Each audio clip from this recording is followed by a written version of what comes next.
What's up, guys? This is the High Tech Redneck, and I want to give you guys a quick little review of my new everyday knife. For those who don't know, this is a Benchmade Model 300, and it's a controversial knife if you look online, but I absolutely love it. I've seen a lot of people who absolutely hate it, and I think it's pretty funny. I don't understand why they hate it, but they do. So here is my little rundown of the knife and what I've done to it so far. Now, this knife is about $150, which is like, whoa. I'm used to paying anything from $20 to $60 for a decent knife, and I'm used to beating the crap out of them, honestly. I'm really hard on a knife. I break knives. Like this little guy here was one of my favorite everyday knives for a long time until the spring broke. And it was a really good lockback, really slim design, really, fits in the hand good, really simple, easy to carry. But this was a long time ago, and this is a heck of an upgrade from there. So, I'm not here to review the knife and run you down all the specs, but I will tell you it's an extremely good knife. It is, the blade here is a little bit taller than I would like it to be in some cases, but at the same time, it's a very thick blade stock, and it's a flat grind, saber grind, whatever you want to call that. And it's a really well-designed blade. It's got a little more upsweep than I like here at the tip. I like a drop point to come down a little lower, but that's the design of the knife, and it functions great. I love it. It's just not quite as easy to sharpen as a sharper drop point. The handle is pretty thick on it right here, but I do like a palm-filling knife. As you can see from some of my old knives, like the Kershaw Black Horse 2, big, huge, fat knife. It's even heavier. It's a lockback, so it's harder to use. But it's also very ergonomic. It also feels great in the hand. It's a nice thick blade made out of pretty decent steel, 1060A, which was pretty good for 15 years ago when this was made. And this is a hollow grind, so not as strong. But, this knife is basically a precursor to something like this. And I prefer this much more. It's a tip-down pocket clip.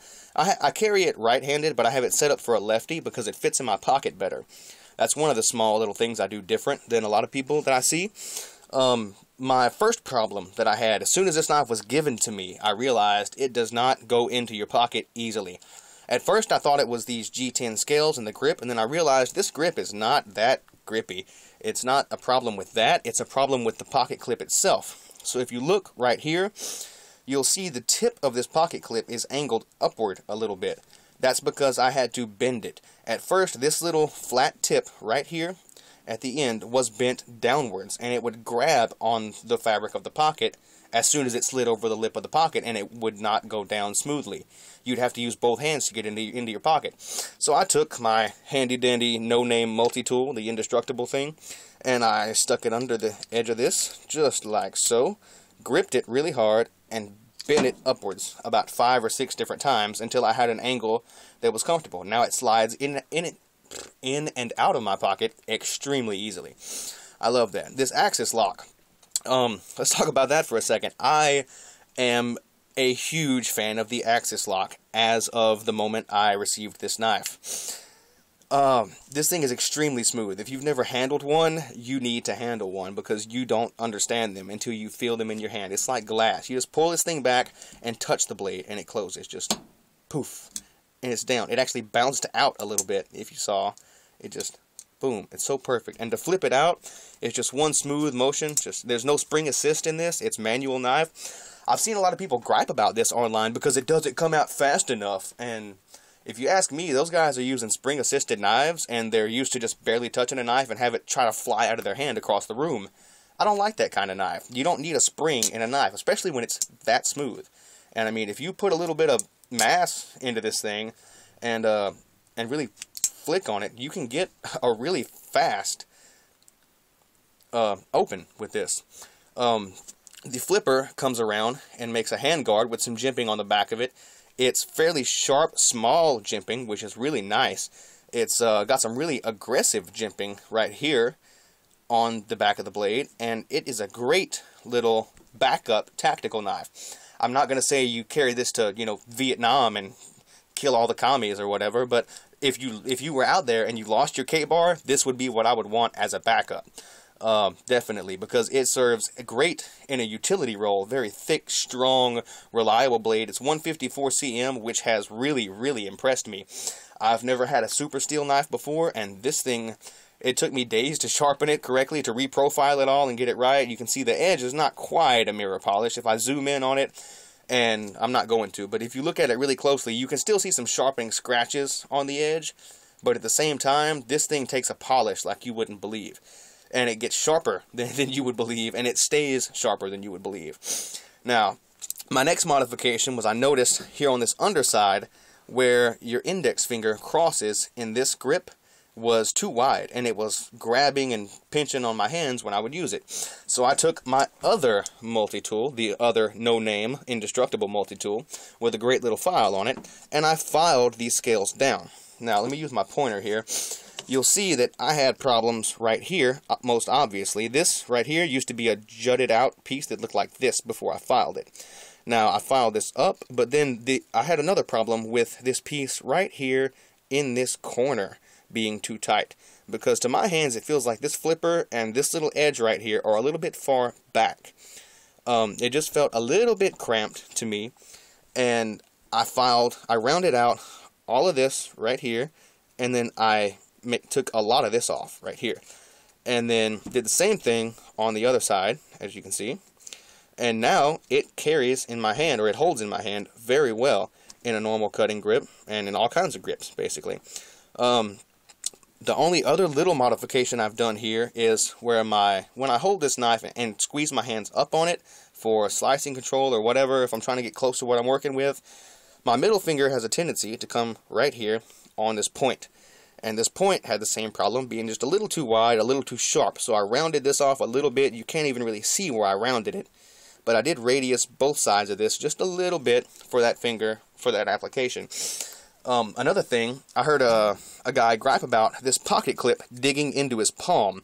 And if I use this knife left-handed, you can see the back side right here of this pocket clip does dig into your palm.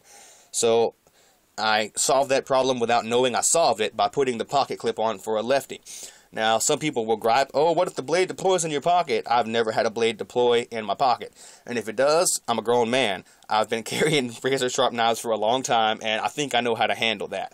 Unless I'm in, a life-or-death situation, then I don't see it as ever being a problem. And I don't get into a whole lot of life-or-death situations, to be honest. So, the flat grind on this knife is a great angle. The blade profile is great, as far as I'm concerned. The axis lock is absolutely amazing. It blows my mind.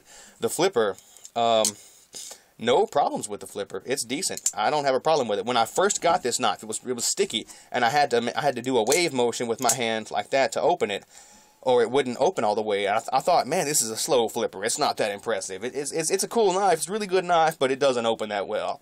And then I lubricated it, and as soon as I lubricated it, all kinds of junk came out from around this area on the inside. Ended up with all kinds of black grime all around here on the blade and all on the underside. I took some Q-tips and got in there and cleaned everything out really good. And since then, it's been about a week and a half since I've lubricated it, and it's still super fast. I don't have to make any kind of wave motion with my hand. I just hold it still and flick, and that didn't quite open, but yeah, that's always what happens when you turn the camera on. There you go. So, it's a really great knife. Is it worth $150? Absolutely. If you've never tried one of these, try one.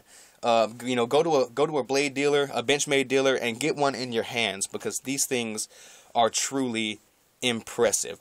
Some people gripe because it's a little heavy. It's about 4.8 ounces, somewhere around there. Well, this guy right here, I just did a review on this old Remington Fast, is smaller. And with these big stainless steel handles, this is over 5 ounces. And this guy was small and comfortable for years in my pocket at 5 ounces. It did not bother me. And this guy, being even lighter, it's much bigger, and the bulk of it is the problem in the pocket, is the bulk. But once you get used to it after 3 hours, you love it. You really do. You will love this knife. And the more you use it, the harder you use it, the more you'll love it. I've beaten the crap out of it in testing. I've really used this knife. I'm thoroughly impressed. And I look forward to carrying this one for 20 years. Try it out, guys.